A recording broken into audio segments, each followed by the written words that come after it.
గత వారం ఒక చక్కని సందేశాన్ని విన్నాం. నూతన సంవత్సరంలో నీవు ఎటువంటి జీవితం జీవిస్తే అది నీకు ఆశీర్వాదమో విన్నాం. ఎంతమంది దానిని విన్నారో జ్ఞాపకం ఉంచుకున్నారో నాకైతే తెలియదు. అయినను తిరిగి జ్ఞాపకం చేస్తూ ఉన్నాను. మన శక్తి మీద కాక దేవుని శక్తి మీద ఆధారపడటం నేర్చుకోవాలి. అలా నేర్చుకున్న భక్తులు అద్భుతాలను సాధించారు, ఎన్నో గొప్ప జయాలను పొందారు. అయితే ఆయన మీద ఆధారపడినటువంటి నీవెవరి మీదైతే ఆధారపడ్డావో ఆయన సమస్తాన్ని చేయగలిగిన దేవుడు, సమస్తాన్ని చేసిన దేవుడు, దానిలో ఎటువంటి సందేహం లేదు. అయితే ఒక ప్రశ్నతో నా యొక్క సందేశాన్ని ప్రారంభిస్తూ ఉన్నాను. ఇక్కడ ఉన్నటువంటి వారిలో ఎంతమందికి చక్కని ఇల్లు కట్టుకోవాలని ఉంది? చక్కని ఇల్లు, సిగ్గుపడాల్సిన అవసరం లేదు, ఎత్తితే చాలు. చక్కని ఇల్లు ఎట్ట కట్టుకుంటాం? తడికలతో కట్టుకుందామా? మీ ఆశ ఏందో విందాం అనుకుంటావన్నా. ఇల్లు కడితే ఎలా కడతాం? 10 అడుగుల స్థలంలో కట్టుకుంటామా? ఏంది ఎవరికి వద్దా? మరి మౌనంగా ఉంటే మాకు అక్కర్లేదులేండి. అద్దె ఇంటిలోని మా జీవిత కాలము గడిపెదము అన్నట్లుంది మీ మొహాల్లో. ఎంతమందికి కావాలి సొంత ఇల్లు? ఆ నోరు కూడా తిరుద్దాం. ఆ ఇల్లు ఎలా ఉండాలి? విశాలంగా ఉండాలి. ఎటువంటి కలప వాడాలి? మునగ చెట్టుతో కట్టుకుందామా? మాకు తెలియదండి అంటారా?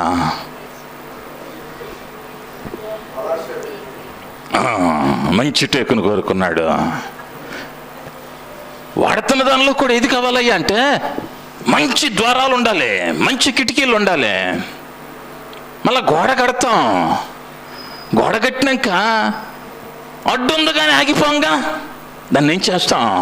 మొక్కు పెడతాం. మళ్ళా రాయల్ ఎనామిల్ పెయింట్ వేస్తాం.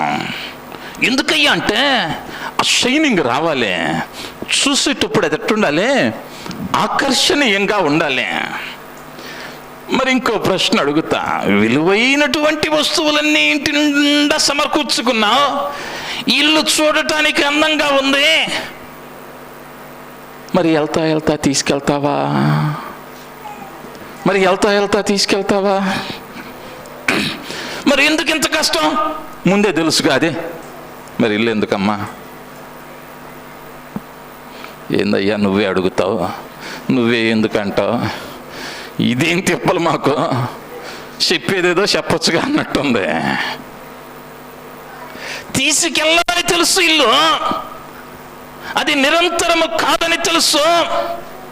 ఈ ప్రాంతంలో ఎంత కాలం ఉంటానో తెలియదు, కానీ ఈ ప్రాంతంలో ఒక ఇల్లు ఉండాలని, ఆ ఇల్లు చక్కనైనదిగా ఉండాలని, ఆ ఇల్లు అందంగా ఉండాలని కోరుకుంటాం. ఎవరు కూడా ఇల్లు కట్టుకుంటూ ఉన్నాను, తాటాకులతో కట్టుకుందాం, లేకపోతే సున్నమొద్దులే, స్లాబ్ వద్దులే, కిటికీలు వద్దులే, తలుపులు వద్దులేని, డబ్బులు లేవని ఆగం, అప్పు చేసైనా దానిని ముగిస్తాం.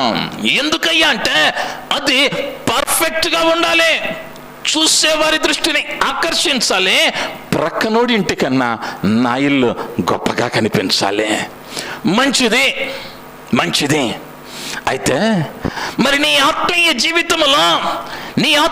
జీవితం కట్టబడుతున్న సమయంలో అది దేని మీద ఆధారపడి కట్టబడిద్దో, అది బాగుందో లేదో, అది బాగుండటానికి ప్రయత్నం చేస్తున్నామో లేదో, ఈ నూతన మాసంలో, ఈ నూతన సంవత్సరంలో దాని పునాదులను గనక సరిచూసుకొనగలిగితే, ఆ పునాదులు లేకపోతే నేను చెప్పబోతూ ఉన్న ఇల్లు చక్కగా కట్టుకొనగలిగితే ఎక్కడింటినైతే తీసుకెళ్ళలేవు, కానీ నువ్వు కట్టుకొనబోతూ ఉన్నటువంటి ఆత్మీయ గృహం మాత్రం నీకేం సిద్ధపరచబోతూ ఉన్నదయ్యా అంటే ఓ బంగారపు భవంతిని సిద్ధం చేయబోతూ ఉన్నది. హల్లెలూయా, హల్లెలూయా.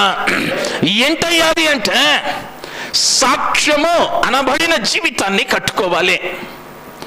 నూతన సంవత్సరంలో నీవెంతటి భక్తిపరుడువైనా, దినమెల్లా మోకాళ్ళలోనే ప్రార్థించేవాడివైనా, ఆది కాండము మొదలు ప్రకటన గ్రంథము వరకు అప్పచెప్పగలిగిన సామర్థ్యమో జ్ఞాపకమో కంఠోపాఠంగా మాట్లాడగలిగిన వాడవైనా, లేదా అనర్గళంగా స్వార్థను ప్రకటించగలిగిన వాడవో, ప్రవచించగలిగిన వాడవో, ప్రసంగం చేయగలిగిన వాడవో, పాడగలిగిన వాడవో, వాయిద్యాలు వాయించగలిగిన వాడవైనా, ఏది లేకపోతే నీ భక్తి వ్యర్థమయ్యా అంటే సాక్ష్యం లేకపోతే, నీవెంత ప్రసంగికుడు అయినా, నీవెంత పాటగాడివైనా, నీవెంత వాయిద్యాలు వాయించేవాడువైనా, ప్రార్థనాపరుడువైనా, జ్ఞానివైనా, అవన్నీ కూడా వ్యర్థమే. అంటే ఇప్పుడు ఏదయ్యా ఆత్మీయ జీవితానికి ప్రాముఖ్యం అంటే నీకున్న తలాంతులు కాదు, నీకున్నటువంటి సాక్ష్యం ప్రాముఖ్యం. నీ సాక్ష్యం ఎలా ఉండాలయ్యా అంటే అది విలువైనదిగా ఉండాలి. కొంతమంది భక్తులను త్వరగా సమయాన్ని బట్టి మీ ముందుకు తీసుకుని వస్తాను. యోబు 1వ అధ్యాయము 8వ వచనాన్ని చదువుదాం.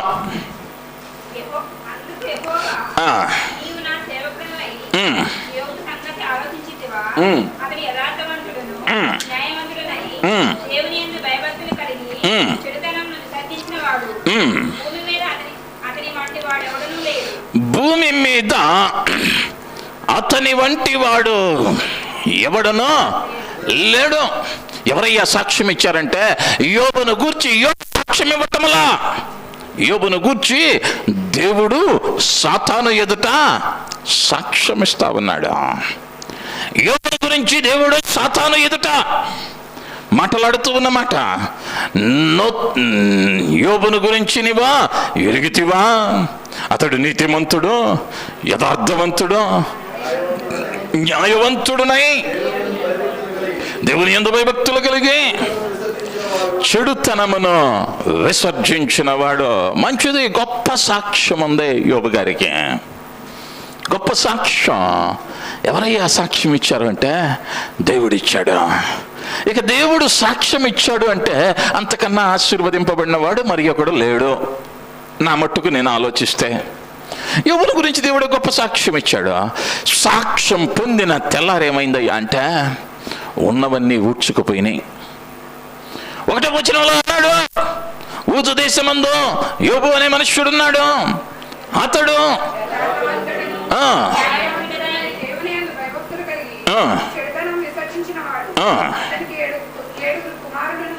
చాలమ్మా.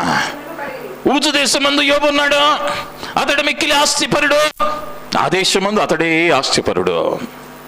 నిన్నటి దినాన ఏందయ్యా అంటే యోబు సాక్ష్యం పొందిన దినాన గొప్ప ఐశ్వర్యవంతుడు, చక్కని సంతానం, వేల మంది పనివారు, వందలాది వేలాది పశు సంపద, భూములు పొలములు ఎన్నో ఉన్నాయి. సాక్ష్యం పొందిన తెల్లారేమైందయ్యా అంటే గాలి కొట్టింది, మొత్తము పోయినాయి. నిన్నటి దినాన దేశంలో ఆస్తిపరుడు ఏమయ్యాడయ్యా అంటే దేశంలోనే బీదవాడైపోయాడు. రోడ్డు ప్రక్కన కూర్చున్నాడు, గాయాలను రేపుకుంటూ ఉన్నాడు, చిల్ల పెంకును వాడుతూ ఉన్నాడు. పరిస్థితి మారింది, పరిస్థితి మారింది. సాతానుడు అన్నాడు, అయ్యా నువ్వు యోబుకు ఒక కంచె నాటావయ్యా, ఆ కంచె నాటబట్టి ఆ నీతి, కంచె నాటబట్టి ఆ యథార్థత, కంచె నాటబట్టి నువ్వు ఈరోజు సాక్ష్యం చెబుతూ ఉన్నావు ఆయన గురించి. నువ్వన్నీ ఇచ్చావు కాబట్టి యోబు సాక్ష్యం బాగుంది. నువ్వు వాటిని తీసేస్తే యోబు సాక్ష్యం ఏంటో నేను చూపిస్తానన్నాడు సాతాను. నువ్వు తీసేస్తే యోబు సాక్ష్యం ఎలా ఉంటుందో చూపిస్తానన్నాడు. కానీ ప్రపంచంలో ఉన్నటువంటి మేధావులు అనబడిన శాస్త్రవేత్తలు, బైబిల్ పండితులు పరిశోధన చేసి కాలాన్ని గణించి వారు నిర్ధారించినది ఏమిటయ్యా అంటే ఇంచుమించు యోబు గారు 12 ఏండ్లు ఆ శ్రమ నుంచి వెళ్ళాడు. కాలమానం ప్రకారం 12 ఏండ్లని ఒక చరిత్రకారుడు వ్రాశాడు. ఈ వ్యాధి, ఈ బాధ, ఏదో గాలి వచ్చింది మొత్తం కొట్టుకుపోయింది, ఒక పూట కనిపెట్టాడు, ఒక పూట ఆగటం ఏముందలేండి, కళ్ళు మూసుకొని ఉంటాడు, నిద్రపోయి ఉంటాడు అనుకుంటే పొరపాటే. 12 ఏండ్ల కాలం పట్టింది. ఒకరోజు స్నేహితుడు వచ్చాడు, ఏమైందిరా నీ భక్తి అన్నాడు. ఇంకో రోజు భార్య వచ్చింది, ఇకనైనా దూషించి చచ్చిపోమ్మంది. కానీ యోబు సాక్ష్యంలో మాత్రం మార్పు రాలా. యోబు అంటా ఉన్నాడు, ఆయన నన్ను ఆశీర్వదించిన ఆయన నాకు దేవుడే, ఆయన నాకు ఇచ్చిన దేవుడే, ఆయన నాకు తీసుకున్న దేవుడే. హల్లెలూయా, హల్లెలూయా. నీ సాక్ష్యం ఎలా ఉండాలయ్యా అంటే యోబు సాక్ష్యం వంటి సాక్ష్యం ఉండాలి. నీ భక్తి ఎలా ఉండాలయ్యా అంటే ఆయన ఇచ్చినప్పుడు మాత్రమే భక్తి కాదు, ఈయనప్పుడు కూడా భక్తి కావాలి, ఈయనప్పుడు కూడా సాక్ష్యం నిలబెట్టుకోవాలి. ఆరోగ్యం ఇచ్చినప్పుడే కాదు, మనసులో పండుకున్న మరణము కాసేపటిలో పలకరిస్తుందన్న భయము నిన్ను వెంటాడుతూ ఉన్నా నువ్వేం పోగొట్టుకోకూడదయ్యా అంటే సాక్ష్యాన్ని పోగొట్టుకోకూడదు. యోబు మాట చేతనైనను పాపము చేయలా, మాట చేత కూడా పాపం చేయలా. అంటే ఇది సులువుగా పాపం చేయగలిగిన మార్గం మాట.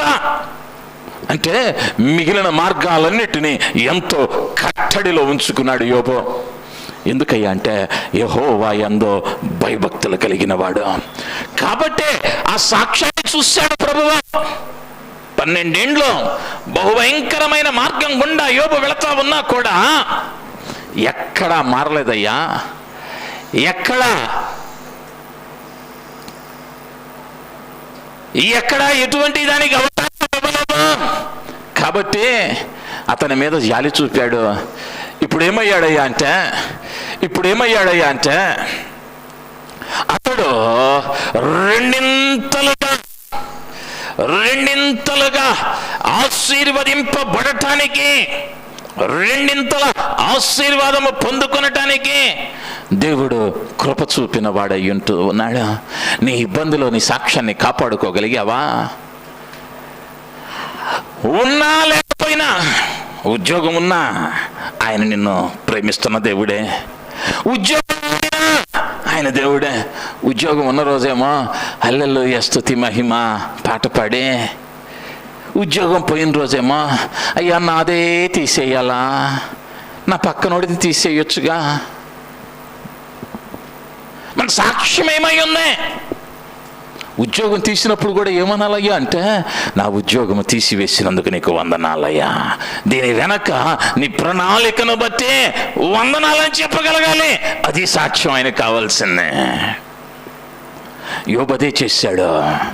అందుకనే యోబు ఏమయ్యాడయ్యా అంటే రెండింతలుగా ఆశీర్వదింపబడ్డాడు.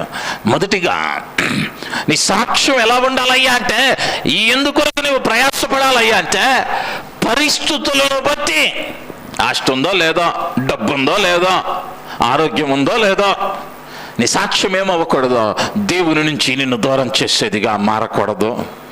మాట చేతనైనను పాపము చేసే స్థితిలోనికి నీవు వెళ్ళకూడదు.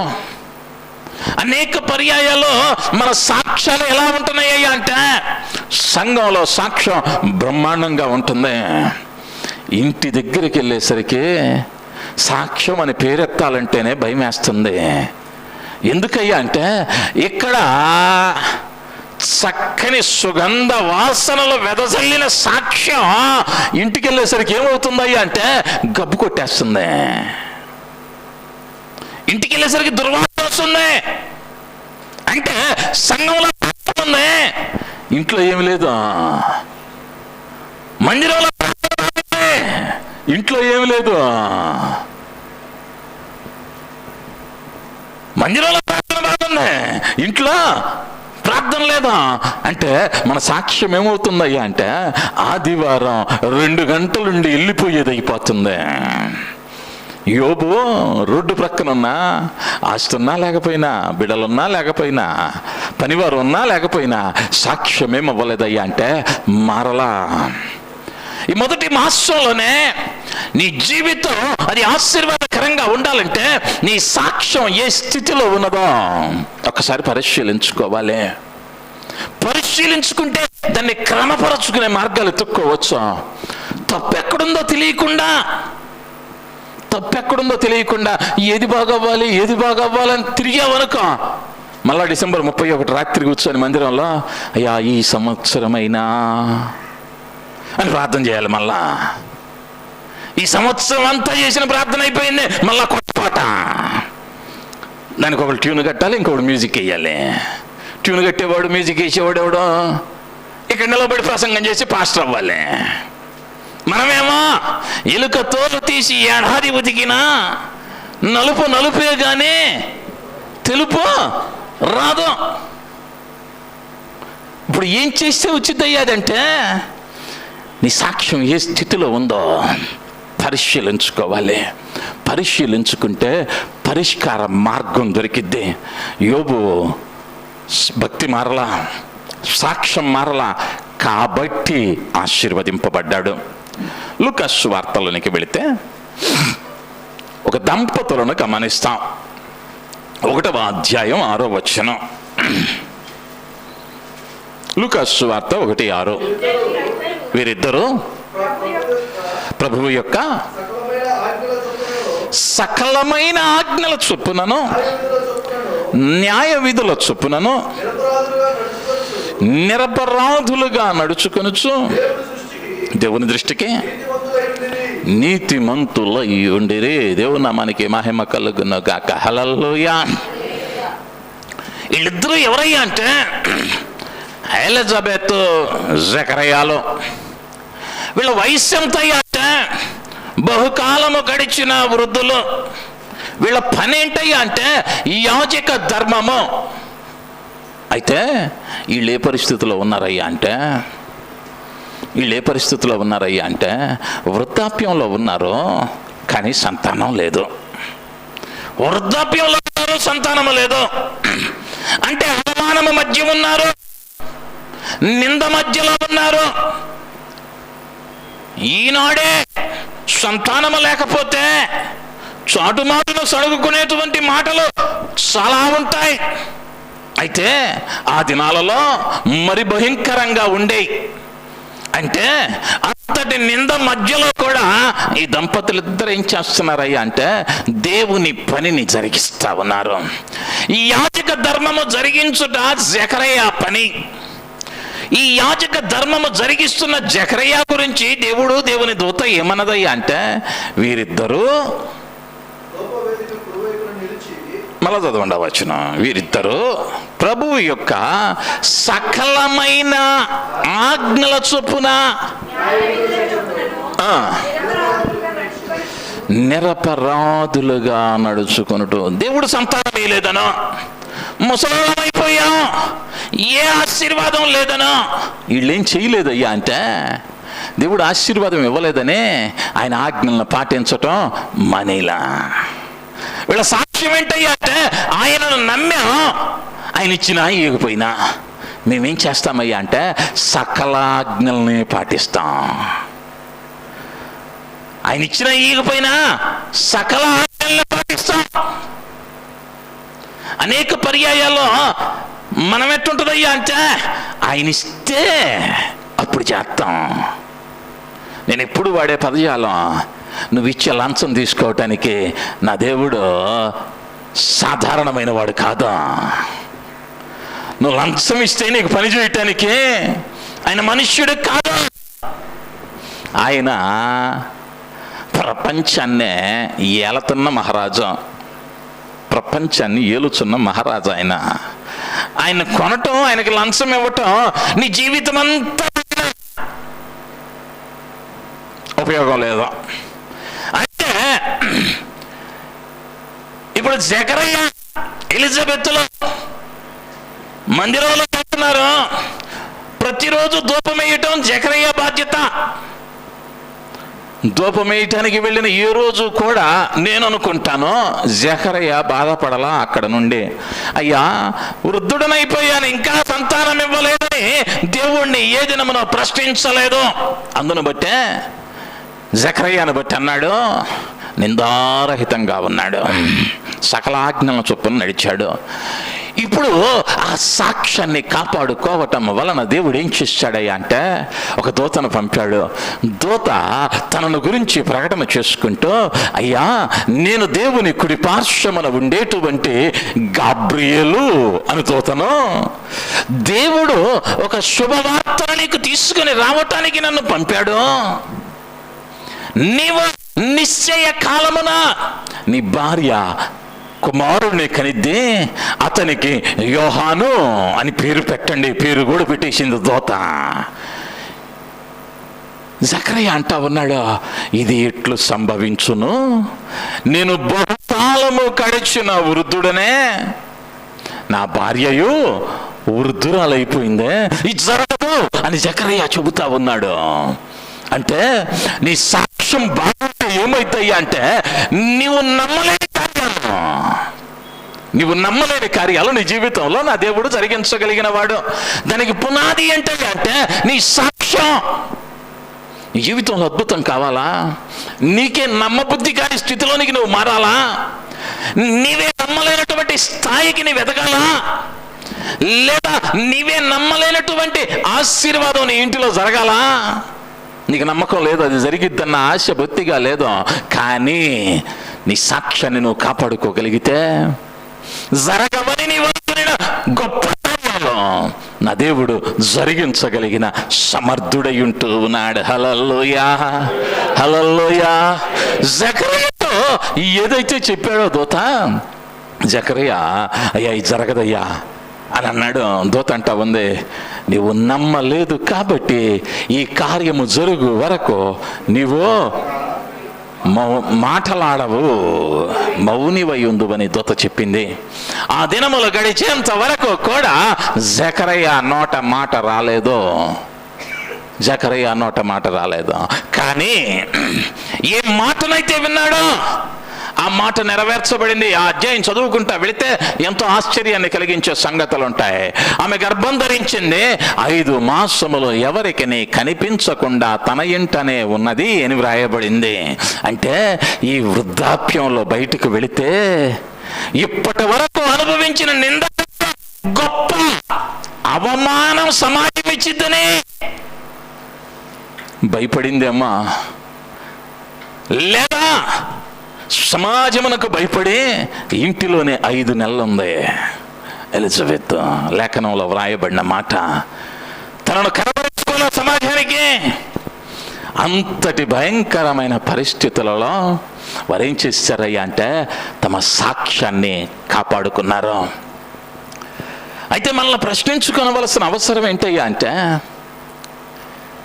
మంచి ఉద్యోగం ఉంటే, 6 అంకెల జీతం ఉంటే, 4 చక్రాల వాహనం ఉంటే, 3 గదుల ఇల్లుంటే అప్పుడు కాపాడుకుంటామండి సాక్ష్యం. నువ్వేంది కాపాడేదే? నువ్వేంది కాపాడేదే? తెలుగులో ఒక సామెత ఉంది, అన్నీ ఉంటే నువ్వు చేసేది ఏముంది, ఎవడైనా చేస్తాడా? దేవునికి ఎవరు కావాలయ్యా అంటే ఏది లేని చోట ఆయన కొరకు నిలవబడేవారు కావాలి. హల్లెలూయా, హల్లెలూయా. ఆయనకి ఎలాంటి వారు కావాలయ్యా అంటే పరిస్థితులు బాగలేకపోయినా ఆయనకి సాక్ష్యంగా నిలవబడేవారు కావాలి. దేవుడు ఇచ్చినా ఇవ్వకపోయినా సాక్ష్యం కాపాడుకోవాలి. ఆ సాక్ష్యం ఎప్పుడైతే నీ జీవితంలో ఉందో నువ్వు వెతకాల్సిన అవసరం లేదో ఆయన్నే తన దూతలను పంపుతాడు. గాబ్రియేలు అనేటువంటి దూత నీ కోసం వచ్చింది, ఆయన పంపటానికి సిద్ధంగా ఉన్నాడు. అయితే నీ సాక్ష్యం ఎట్లుందో నువ్వు ప్రశ్నించుకోవలసిన అవసరం ఉంటూ ఉన్నదే. అనేక పర్యాయాల్లో ఈ సాక్ష్యాన్ని ఏం చేస్తామయ్యా అంటే చాలా అశ్రద్ధ చేసేస్తాం. ఎందుకయ్యా అంటే దాని పర్యవసానం, దాని ప్రతిఫలం మనం మామూలుగా భౌతిక నేత్రాలతో చూడలేని వారంగా ఉన్నాం. కాబట్టి సాక్ష్యం అనబడినది అది చాలా శక్తి కలిగినది. సాక్ష్యము ఖచ్చితంగా ప్రతి విశ్వాసి కలిగి ఉండాలి. ఆ సాక్ష్యం సాక్ష్యం ఎలా ఉండాలయ్యా అంటే, ఇంట్లో ఒక సాక్ష్యం, పనిచేసే స్థలంలో ఒక సాక్ష్యం, మందిరంలో ఒక సాక్ష్యం అయి ఉండకూడదు. ఎక్కడికి వెళ్ళినా నీ గురించిన సాక్ష్యం ఒకటే ఉండాలి. ఉంటే వాళ్ళ ఉండాలరా, ఉంటే ఆమెలా ఉండాలరా, కుటుంబాన్ని నడిపితే పలానా సిస్టర్ లాగా నడపాలరా, ప్రార్థన చేస్తే పలానా వాళ్ళలాగా ప్రార్థన చేయాలరా, ఇలా ఉండాలి. కానీ అమ్మో ఆ సహోదరా వద్దులే, ఆ ఇంటిగా వద్దులే, ఈ సాక్ష్యం కాదు మనకు కావాల్సిందే. భక్తి చేస్తే అలా చేయాలయ్యా, జీవితాన్ని అలా నడిపించుకోవాలయ్యా అన్న సాక్ష్యం కావాలి. ఏదైనా కొత్త ఇంటికి మనం వెళ్తే అణువణువును పరిశీలిస్తాం. చూసారా, కిటికీలు ఏది పెట్టాడో, కలపేది వాడాడో. ఇందాక మనం అనుకున్నట్లు మనం ఇల్లు కట్టుకుంటే ఎట్టుంటుందో అలా ఇల్లు కట్టిన ప్రతివానిని అడుగుతాం. ముందు అడిగే మాట ఎంతయింది, ఎంతయింది. ఖచ్చితంగా అడిగే ప్రశ్న ఇదే.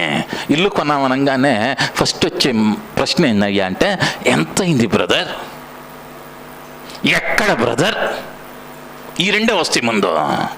ఎందుకంటే ఈ రెండు ఎందుకు అడుగుతారయ్యా అంటే, ఎక్కువ పెట్టాడా లేదా అని తెలుసుకోవటానికి.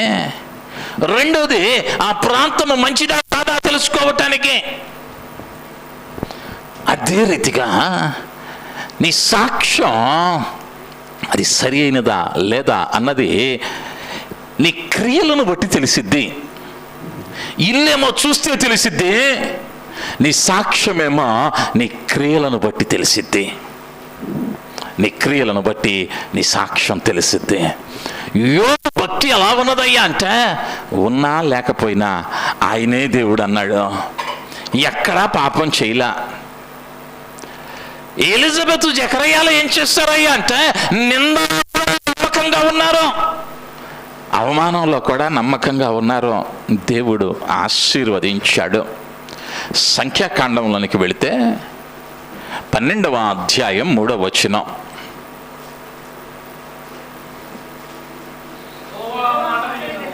యెహోవా ఆ మాట వినెను.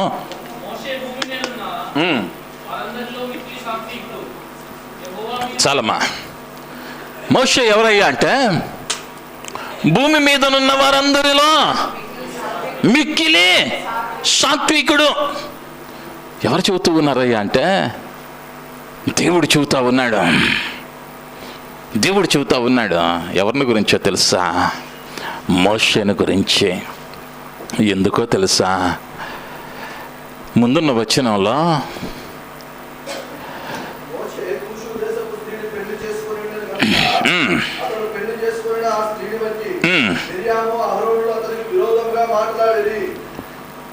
మిరియాము అహరోనులో అతనికి వ్యతిరేకంగా మాట్లాడిరి.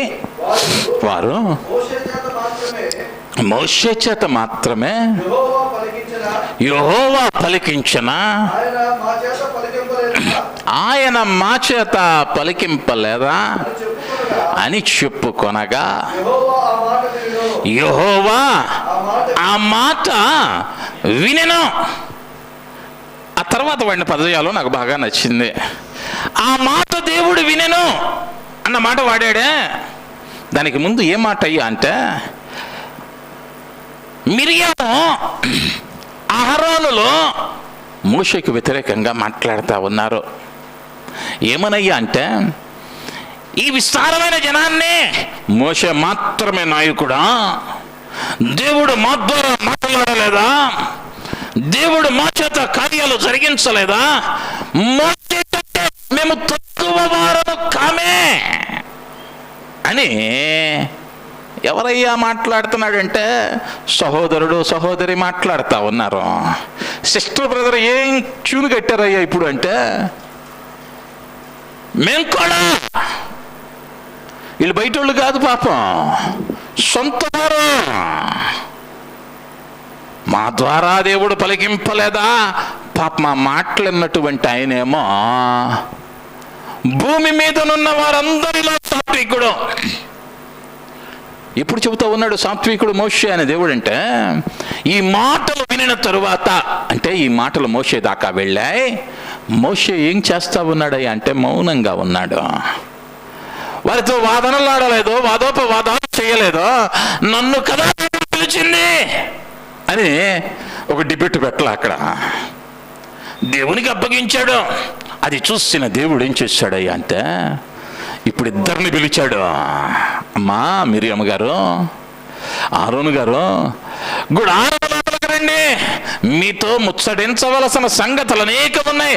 మోషే గారిది సంఘటన ప్రక్కన పెట్టేశాడు. కానీ ఎవరు వదలలేదయ్యా అంటే, మోషే సాక్ష్యాన్ని చూసిన ప్రభువు వదిలిపెట్టలా. పిలిచి దండించి హెచ్చరించిన వెంటనే మిరియాము ముఖమేమైందయ్యా అంటే, తెల్లని హిమము వంటి కుష్ఠము కలిగిను. అది చూసిన అహరోన్ అంటా ఉన్నాడు, అన్న దగ్గరకు వచ్చి, అన్నా మన సహోదరి శరీరములో సగము మాంసం లేనిదానిగా, కండలేనిదానిగా, సగము దేహముతో పుట్టిన బిడ్డ వలె ఉంది. కుష్టి ఏం చేసిందయ్యా అంటే శరీరాన్ని తినేస్తా ఉంది. ఇప్పుడు కండుంట్లా, ముఖము వికారంగా ఉంది. దయతో క్షమించమంటే, ఇప్పుడు అన్నగారు ఏం చేస్తా ఉన్నాడయ్యా అంటే ఫాస్టింగ్ ప్రేయర్ పెట్టేశాడు. మోషే గారు వెంటనే మళ్ళీ దేవుని దగ్గరికి వెళ్ళాడు. అయ్యా దయతో నా సహోదరిని బాగు చేయమని యెహోవాకు మొర్రపెట్టాడు. మోషే 7వ వచనంలో మోషే అన్నాడు దేవుడు, నా ఇల్లంతటిలో నమ్మకమైన వాడు, సాత్వికుడు, నా ఇంట్లో నమ్మకమైన వాడు. ఎందుకయ్యా తనకు కీడు చేసిన వారికి కూడా మేలు చేసేవాడు మోషే. హల్లెలూయా.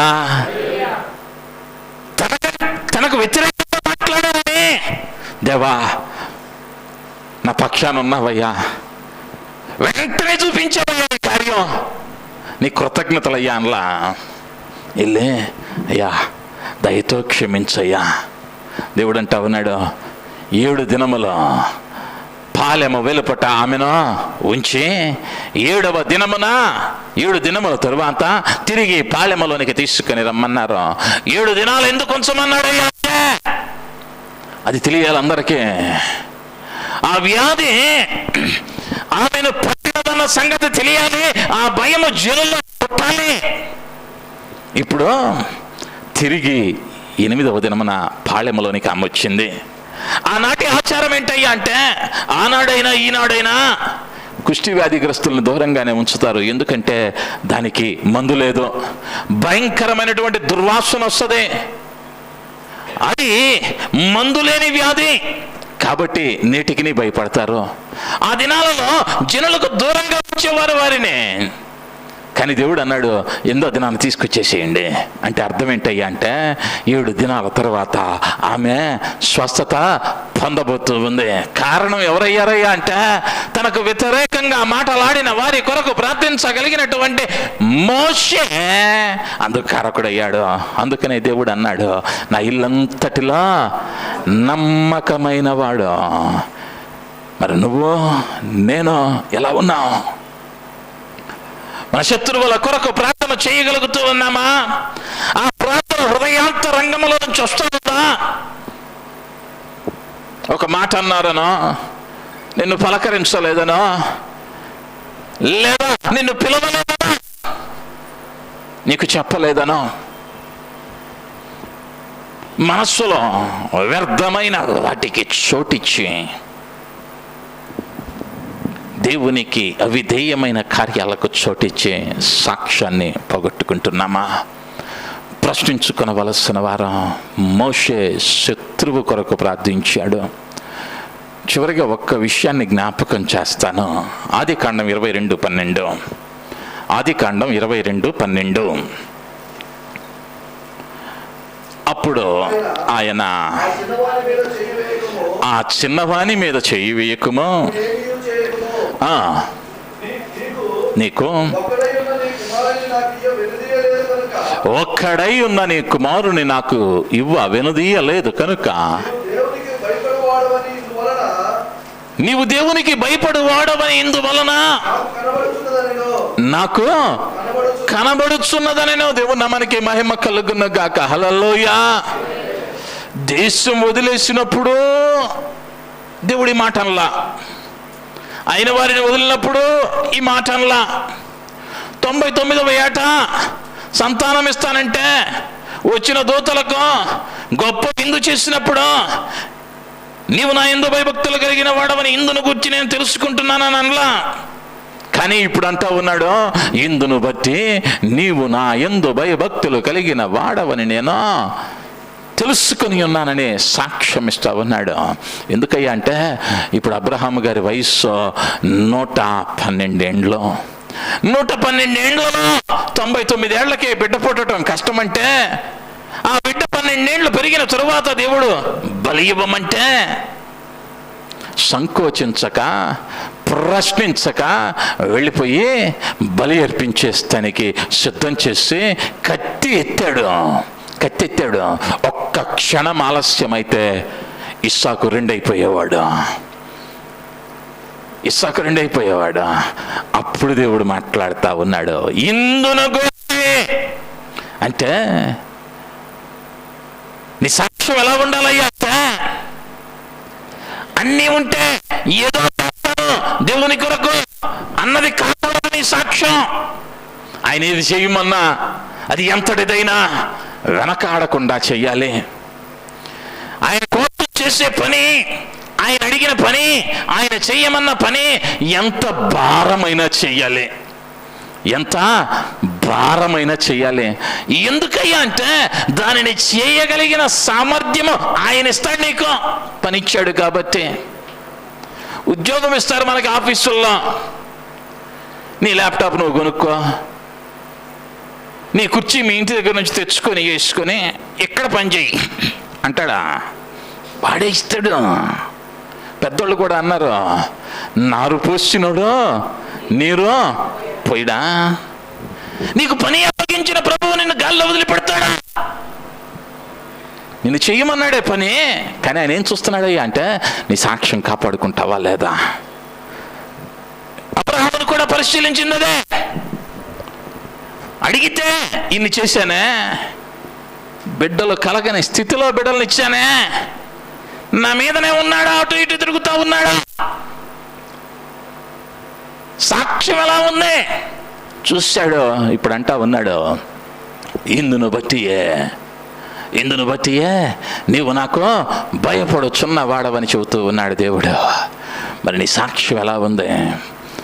కొన్ని పర్యాయాలు మన సాక్ష్యం బాగోలేకపోయినా పర్లా, నీకు సాక్ష్యం లేకపోయినా పర్లా, కానీ నీ సాక్ష్యము వలన ఏమవ్వకూడదయ్యా అంటే నా దేవుని నామం అవమానపరచబడకూడదు. ఎందుకు ఈ మాట చెబుతూ ఉన్నానయ్యా అంటే, ఆ ఒక్క మాట నన్ను కట్టేసి ఈరోజు సజీవునిగా నిలవబెట్టింది. ఆ ఒక్క మాట ఈరోజుకి ఎవరికి తెలియదు, ఆఖరికి పాస్టర్ గారికి కూడా. 2011వ సంవత్సరం కరోనా జరుగుతూ ఉంది. పరిచర్య మీదే కానీ జీవితం మీదే కానీ ఒక తెలియని అసహనం కలిగింది. ఒక నిర్ణయానికి వచ్చా.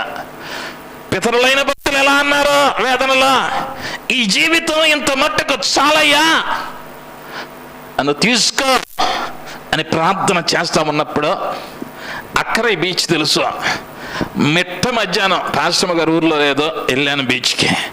ఆ ఒడ్డున కూర్చొని ప్రార్థించుకుంటూ ఉన్నా. అయిపోయింది, ఇంటికి వచ్చా. నా నిర్ణయం ఏంటయ్యా అంటే ఇక అక్కడితో అయిపోవాలి, ఇక నా వల్ల కాదు, ఈ సమస్యలను దాటి వెళ్ళటం ఇబ్బందికరంగా ఉంది, నా వల్ల కాదయ్యా, ఇంత మట్టుకు చాలు అన్న ప్రార్థనే నాదే. అయితే ఇంటికి వచ్చి టీవీ పెట్టంగానే ఒక వక్త మాట్లాడుతూ ఉన్నాడు. దేనిని గురించి అయ్యా అంటే, ఏలూరు పట్టణంలో ఒక వ్యక్తి చనిపోయాడు. ఆయన మరణాన్ని గురించి ఒకడు మాట్లాడుతూ అన్నాడు, దేవుడుంటే ఆయన పనిచేసి ఆయన అప్పులతో ఎందుకు చచ్చిపోతాడు అన్నాడు. అది ఏందో తెలియదు, ఆ వార్త అప్పుడే రావాలా. ఏలూరు పట్టణంలో అదే వారంలో ఒక దైవజనుడు కుటుంబ సమస్యలో ఆర్థిక భారంతో ఆత్మహత్య చేసుకున్నాడు. ఆయన పేరు నాకు ఇంకనో గుర్తు, ప్రదీప్ ఆయన పేరు. ఏలూరు పట్టణం వింతగా రాశారు పేపర్లలో. దేవునిని, ఆయన దేవుడైతే ఆయన పని జరిగించేవానికి ఈ స్థితి అని అన్యులు మాట్లాడుతూ ఉన్నారు. అప్పుడు ఆ మాట నన్ను ఆలోచించింది. నేను బ్రతకపోయా కానీ నా వల్ల ఏం కాకూడదయ్యా అంటే, ఆయన నామం దూషింపబడకూడదు అయ్యా. నువ్వు ఇచ్చిన ఇబ్బంది అయినా ఇష్టపడతానయ్యా, నా వలన ఏం కాకూడదు, నీ నామానికి ఆ ఒక్క మెట్టు పట్టుకోగలిగావా, నీ జీవితాన్ని ఏం చేస్తాడయ్యా అంటే ఉన్నత శిఖరాలకు ఎక్కించగలిగిన వాడు నా దేవుడు. హల్లెలూయా, హల్లెలూయా. ఈ మందిరానికి వచ్చేటప్పుడు మొదటి ఆరాధనలో చాలా స్థలం ఖాళీ ఉంది, చాలా స్థలం ఖాళీ ఉంది.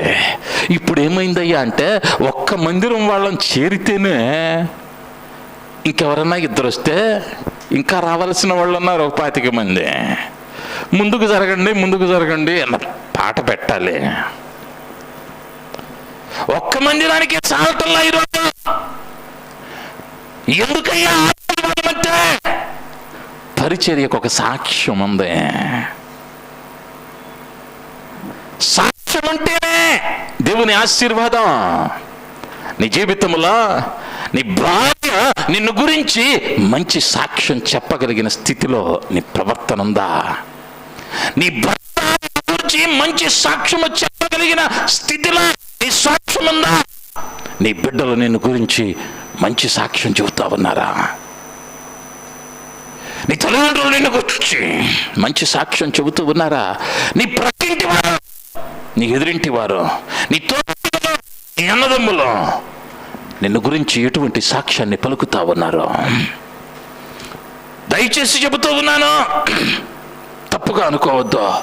నీ సాక్ష్యాన్ని నీవే అంచనా వేసుకోవద్దు. సాక్ష్యం అంటే ఎదుటివాడు చెప్పాలి నీ గురించి. సాక్ష్యం ఎదుటోడు చెప్పాలి నీ గురించి, వీడు మంచోడండి అనే. నీకు నీవే గంటసేపు ప్రార్థన చేసావనా, 10 అధ్యాయాలు చదివావనా, నేను భక్తి పనులు అనుకున్నావా, గర్వించావా, పతనం ప్రారంభమైతే. ఈ సాక్ష్యం కాపాడుకోవాలంటే ఏం చేయాలయ్యా అంటే 2 కార్యాలను జ్ఞాపకం చేసి ముగిస్తాను. ఆదికాండం 39:12.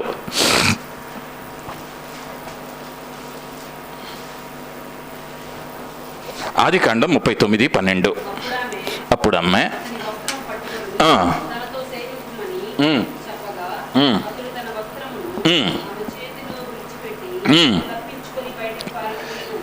తప్పించుకొని బయటకు పారిపోయాను.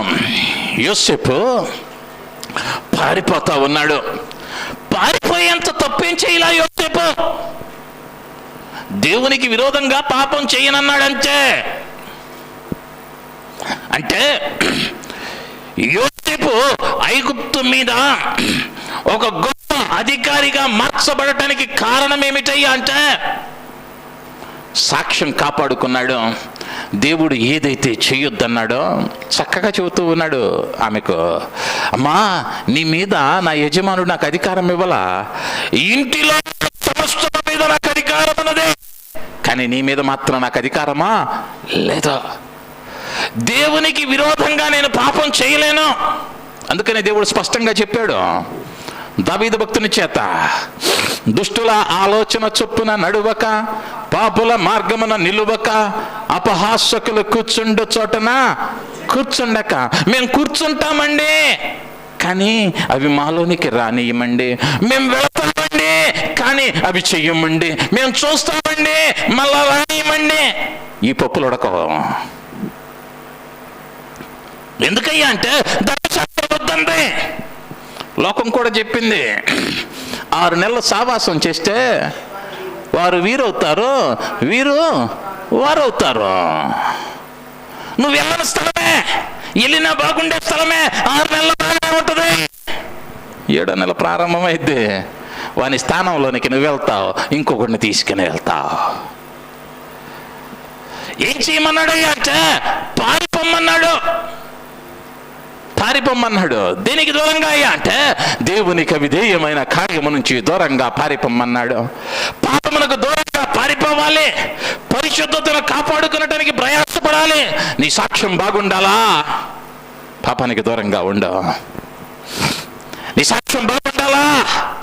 పాపాన్ని చూస్తే ఆమెడ దూరంలో ఉండాలి నువ్వు.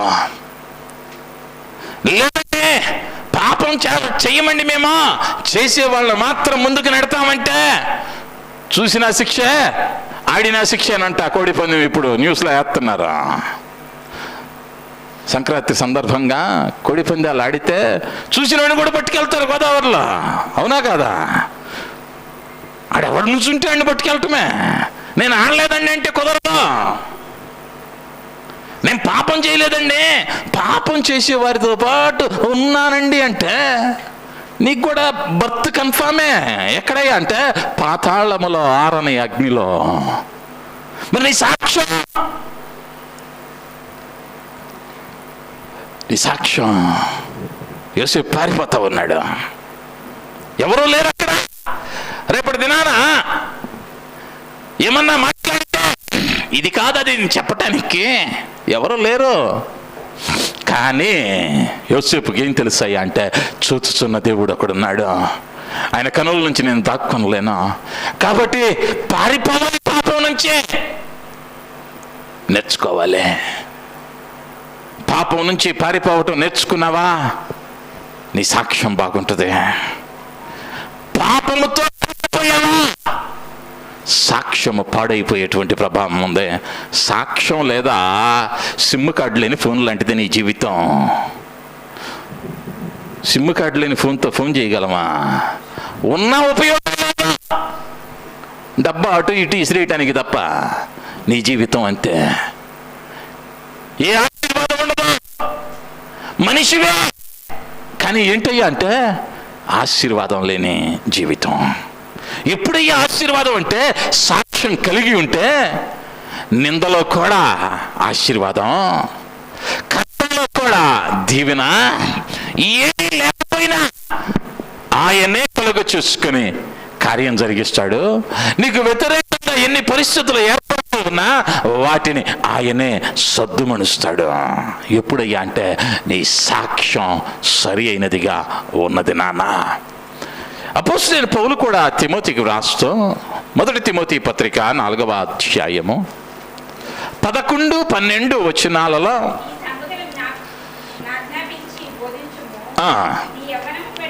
నీ యవ్వనమును బట్టి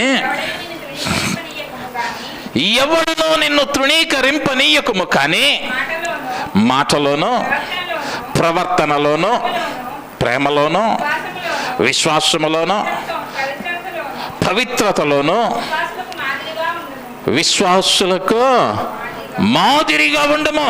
నీ సాక్ష్యం కాపాడుకోవాలంటే ఏముండాలయ్యా అంటే ఎవడును నిన్ను తృణీకరింపకుండునట్లు ఎన్నున్నాయ్యా అక్కడ అంటే 5 కార్యాలు చెప్పాడు. నీ మాట, నీ ప్రవర్తన, నీ ప్రేమ, నీ విశ్వాసము, నీ పవిత్రత ఎలా ఉండాలయ్యా అంటే మాదిరిగా ఉండాలి, రోల్ మోడల్గా ఉండాలి, ఎగ్జాంపుల్గా ఉండాలి. పరీక్ష రాస్తా ఉన్నాం అనుకుందాం. పక్కనోడు మనకన్నా మొద్దుడు అనుకుందాం, మనకన్నా మొద్దువాడు. వాడి పేపర్ చూసి రాస్తామా? ఒట్టి పేపర్ అన్నా ఇచ్చొస్తాం. అవునంటారా కాదంటారా? లేదండి, గుడ్డిగా గిగ్గిపెట్టని ఏబిసిడీలు పెట్టొస్తామండి అంటామా? పక్కనోడు రాయలేనోడని తెలిసినప్పుడు ఏం చేయమయ్యా అంటే వాని మీద ఆధారపడం. అదే వాడు క్లాస్ ఫస్ట్ అనుకో, ఒక్క క్వశ్చన్ అన్నా కనిపించిద్దేమోనని పంతులు గారు 10 సార్లు తిట్టినా వంగి చూసి రాస్తాం.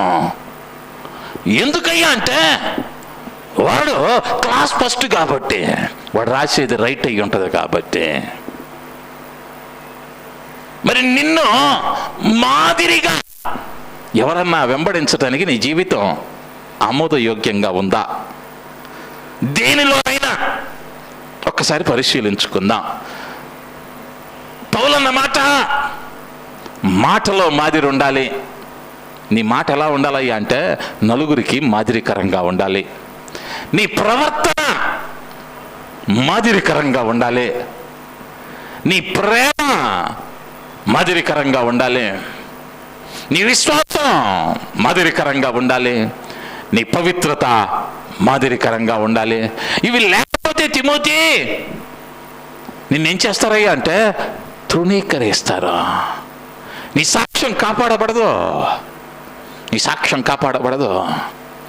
నీ సాక్ష్యం బాగుండాలి అంటే ఈ 5 కార్యాలు నీలో ఉండాలి. వీటితో పాటు పాపమునకు దూరంగా పారిపోవాలి. ఇవి గనక మన జీవితంలో ఉంటే నువ్వెల్లక్కర్లా ఆశీర్వాదాన్ని వెతుక్కుంటూ ఆయనే తన ఆశీర్వాదాన్ని తన దూతలకు ఆజ్ఞాపించి నీ యొద్దకు నడిపిస్తాడు. హల్లెలూయా, హల్లెలూయా. ఆశీర్వాదం కొరకు రేయింబవళ్ళు నువ్వు ప్రయాసపడక్కర్లా. నీతిమంతులు నిద్రించుచూ ఉండగా వారికి ఏది అవసరమో ఆయన సమకూరుస్తూ ఉన్నాడు. నీ సాక్ష్యం బాగుంటే మోషే గారు ధర్నాలు చేయలా, దేవుడు కలుగు చేసుకున్నాడు. దగ్గరికి వెళ్ళలా, దేవుడు కలుగు చేసుకున్నాడు. జకరియా ఎలిజబెత్తులో ఎక్కడ వెళ్ళలా, దేవుడు కలుగు చేసుకున్నాడు. అబ్రహాము అయ్యా ఈయన్ని తీసుకెళ్ళిపోతే నా ఆశీర్వాదాలు ఏమైపోతాయి, నువ్వేమో మాట ఇచ్చావు, మాట తప్పుతున్నావు అని బేరాలకు పోలా. ఎప్పుడైతే నిలవబడ్డారో, మాదిరిగా ఉన్నారో, ఆశీర్వాదాలు వారి పక్షంగా నిలవబడ్డాయి. ఈ నూతన సంవత్సరం నీ కుటుంబమైనా నీ జీవితమైనా నువ్వు చేస్తున్న పనైనా అది ఆశీర్వాదకరంగా ఉండాలి అంటే నీ సాక్ష్యాన్ని లేదా సాక్ష్యము కలిగిన జీవితం జీవించాలి, లేదా నీ సాక్ష్యాన్ని కాపాడుకోవాలి. ఈ సాక్ష్యం కాపాడుకోవటం అన్నది చాలా సవాలుతో కూడినది, చాలా సవాలుతో కూడినది. ఎన్నో త్యాగాలు చేయాలి, ఎన్నిటినో విడిచిపెట్టాలి. ఈ సాక్ష్యాన్ని గనక కాపాడుకొనగలిగావా, ఈ 2025వ సంవత్సరం దేవుడు ఏదైతే వాగ్దానం చేస్తాడో ఆయన నీ పక్షాన ఉంటాడో, నీ కార్యాలను సఫలపరుస్తాడో, నీ హృదయ వాంఛలను తీరుస్తాడో, నీవన్నీ ఆయనవిగా చేసుకుని ప్రతి కార్యంలో ఆయన నడిపింపు, ఆయన ఆశీర్వాదం నీ ఇంట నుండే అవకాశం ఉంటూ ఉన్నది. ఈ కార్యాన్ని అవలంబించడానికి తగిన జ్ఞానాన్ని, సాక్ష్యం కలిగిన వారముగా ఈ లోకంలో జీవించడానికి దేవుడు కృప చూపించులాగన. తలలు వంచుదాం, కండ్లు మూసుకుందాం. చిన్న ప్రార్థన. కృప కలిగిన మా యేసయ్య, దయ కలిగిన మా తండ్రి, నీ బంగారు పాదాలకు వందనాలు, స్తుతులు, స్తోత్రాలు తండ్రి. అయ్యా ఈ కాలమందు నీవు మాతో మాట్లాడిన మాటకై వందనాలు అయ్యా. బిడలోని పరిచర్యను ప్రేమించి గుప్పెళ్ళను విప్పి అయ్యా హృదయాలను ఆయన నీ వైపు త్రిప్పి నీలో సాక్ష్యము కలిగిన వారిగా బిడలు జీవించటానికి నీవు మాట్లాడిన మాటకై వందనాలు అయ్యా. అటు శ్రేష్టమైన అయ్యా మా పితరులు నీతిమంతులు కలిగినటువంటి అటు సాక్ష్యము కలిగిన జీవితాన్ని బిడలను కలిగి ఉండులాగున నీ కృపను కుమ్మరించండి, నీ గొప్ప కార్యాలను జరిగించండి. మీరు ముందుండి అయ్యా మహిమ పొందమని సమస్త కార్యాలను మీ హస్తాలకు అప్పగించుకుంటూ యేసు నామములో అడిగి బ్రతిమలాడి వేడుకుంటూ నాను తండ్రి. ఆమేన్, ఆమేన్.